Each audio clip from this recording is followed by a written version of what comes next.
As you just saw, the state of New Mexico is ranked 49th in literacy.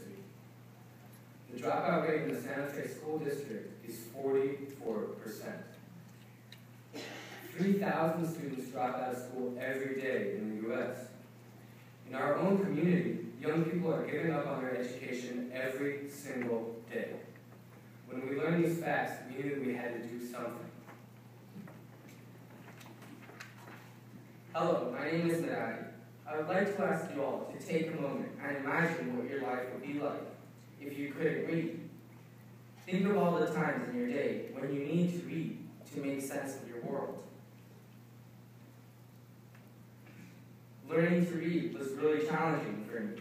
My parents both went to school for only 3 years. They never read to me at home and couldn't help me learn how to read. Reading was so challenging for me, partly because I grew up in a house where books did not exist. There are so many kids in our community who share the same situation, and kids at our school decided we wanted to do something about it. You might be wondering how this all got started. When I was in 7th grade, our year-long learning expedition asked the compelling question: why do some countries have so much while others have so little? This expedition was inspired by Jared Diamond's book, Guns, Germs, and Steel. We learned about a concept that Diamond called geographic lock. We found that the people who were born in places that had the climate, soil, and water resources that would allow them to grow grains that could be stored and raise animals that could be domesticated were able to create empires and ended up conquering and colonizing other people who lacked those advantages. Why should geography, or the place you were born, determine your chances for success? It seems so unfair. People everywhere are equally brilliant and resourceful, but the hands that they are dealt are unequal.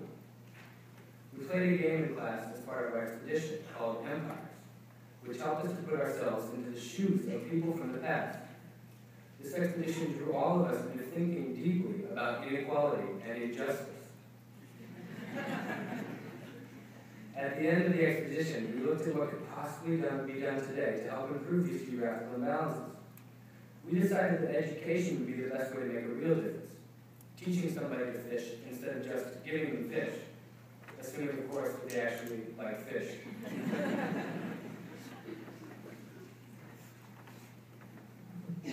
Hello, my name is Farida. When we learned that one of our teachers, Raina Deneen, had received a Fund for Teachers Fellowship to travel to India to study service learning, we knew we wanted to join her to be part of this work. She had seen a TED Talk that showed video footage of children in remote villages teaching their elders to read. The talk was given by Kiranveer Sethi, principal of the Riverside School in Ahmedabad, India. These students were empowering thousands of students in other schools to become leaders of change in their own communities. We had a strong desire to see this work firsthand. Each of us worked incredibly hard for months to raise the money for our own tickets, and 12 of us ended up going on the trip of a lifetime. It was so inspiring to see how students in India were changing the world with little or no funding. We stayed in the homes of students from Riverside School. We met with children in an incredible center for children with disabilities in one of the poorest slums in Ahmedabad.